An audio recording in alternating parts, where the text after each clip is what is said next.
An update now to our hanging on Backbone Creek investigation.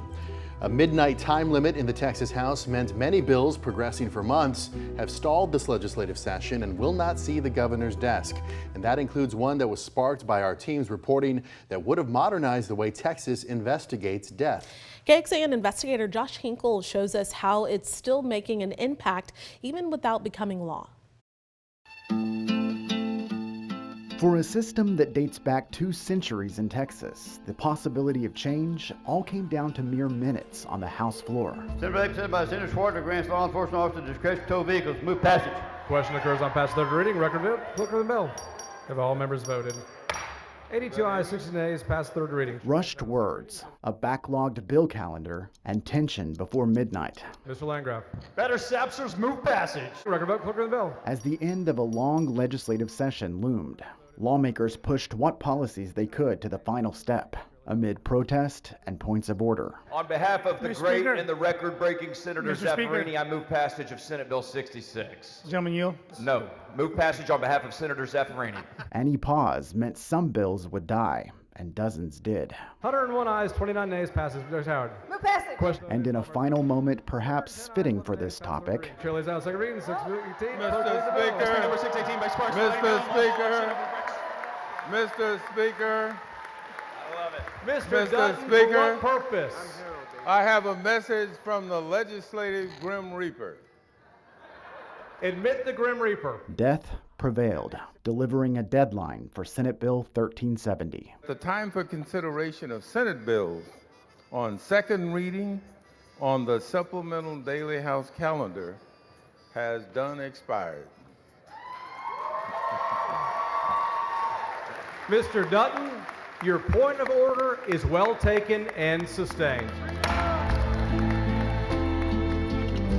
SB 1370 would have modernized the state's death investigation system, expanding the use of medical examiners and paving the way for more counties to tap their expertise sooner. So it's always a balance between protecting the needs of the taxpayer while at the same time doing the right thing by our people. The bill was filed after our investigation revealed all but 14 of Texas's 254 counties don't have medical examiners, instead relying on elected justices of the peace to conduct inquests into murders, suicides, and other unattended or unexplained deaths without medical or forensic training, a system some experts say is outdated. Senate Bill 1370. Despite the bill's outcome, its exposure brought awareness that could bring it up again next session, and its House sponsor vowed to soon study how Texas can attract more physicians to take on these roles. I think that we should have an interim charge to look at this issue, to bring more medical examiners to the state. We just need more people who are specialized in this work,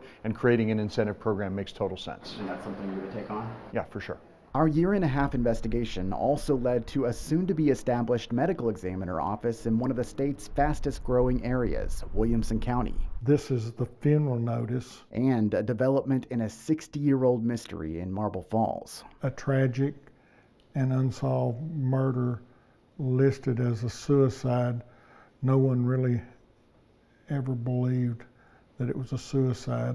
Loved ones still think about 13-year-old Danon Lewis and the way a justice of the peace in 1965 said she died, an accidental hanging with a jump rope in a shed behind her family's home.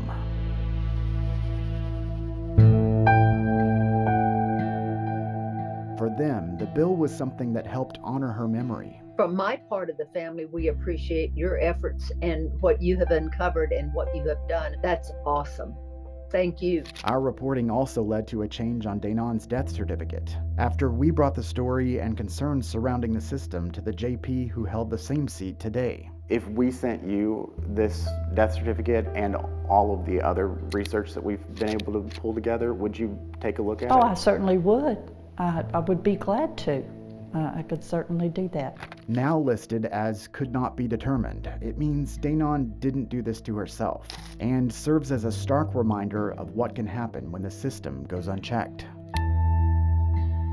Something we'll continue following as lawmakers look to the future. Josh Hinkle, KXAN Investigates. And we did ask for comment from the players on the outcome of this bill, and we will update this story online. You can find this story in the related items section of our special landing page dedicated to this project at kxan.com/Backbone Creek.